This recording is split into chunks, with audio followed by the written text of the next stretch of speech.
நான் எடப்பாடி பழனிசாமிக்கு ஒன்றை மட்டும் சொல்லிக்கொள்ள கடமைப்பட்டிருக்கிறேன். பழனிசாமி அவர்களே, அவரோடு இருக்கின்ற அறுவடிகளே, பழனிசாமி மிகவும் திறமையானவர். அவர் தலைமையில் இயக்கம் நன்றாக வளரும் என்று நீங்கள் சொன்னீர்களே. பழனிசாமி பொறுப்பிற்கு வந்த பிறகு நடைபெற்ற 8 தேர்தல்களில் தோல்வி. ஊரக உள்ளாட்சி தேர்தல், அதில் நாம் எதிர்க்கட்சியாக இருந்தாலும் 80% நம்ம அதில் வெற்றி அடைவோம். பேரூராட்சிக்கு தேர்தலிலும் தோல்வி, மாநகராட்சி நகராட்சி தேர்தலிலும் தோல்வி, அடுத்து நடந்த இடைத்தேர்தலிலும் தோல்வி.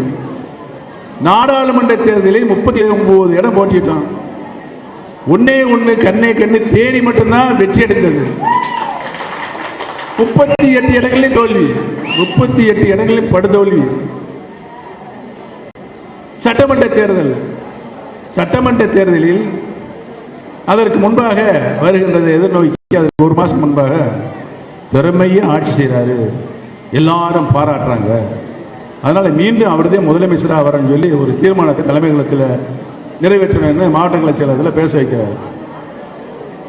வைக்கிறாங்கன்னா, சரி ரைட்டு, கட்சியில் குழப்பத்தை உருவாக்கக்கூடாது, ஒற்றுமையாக இருந்து இந்த கட்சியை புரட்சித் தலைவர் அம்மா அவர்கள் உருவாக்கி இந்த கட்சி நன்றாக இருக்க வேண்டும் என்று நாங்களும் ஒத்துக்கொண்டோம் என்று சொன்னால், இப்பொழுது அறிவிக்க வேண்டாம், தேர்தல் முடிந்தப்ப நீங்களே முதலமைச்சராக வந்துக்கங்க அப்படின்னு சொன்னோம். இல்லை இப்பயே நிறைவேற்றணும், நீங்களே போய் வெளியே வந்து பேட்டி கொடுக்கணும்னாங்க. அந்த பாவத்தையும் நாங்கள் தான் செஞ்சோம். என்ன நடந்தது?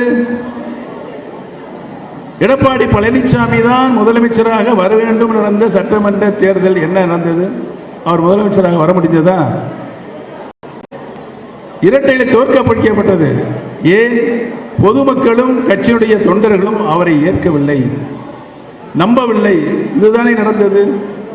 ஏன் நம்பவில்லைன்னா நம்பிக்கை துரோகம்.